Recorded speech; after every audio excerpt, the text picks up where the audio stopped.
Hello दोस्तों आज मेरे पास सिमटेक का चार्जर आया था रिपेयर होने के लिए। तो इसमें फॉल्ट ये कैसे आया देखो, ये देख रहे हो दर्द वगैरह, ये बैटरी के ऊपर दोस्त ने रख लिया था। तो इसके जो कार्बन और बैटरी का होता है तेजाब, तो उसकी वजह से देखो पूरा जल गया है।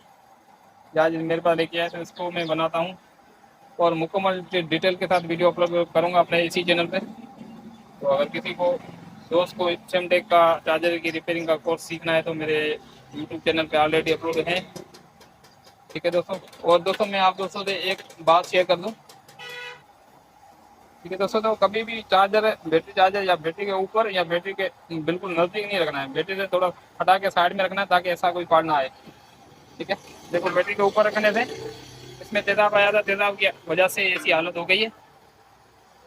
तो अभी इसको बना के पूरी मुकम्मल डिटेल के साथ वीडियो अपलोड करूंगा मेरे इसी चैनल पे।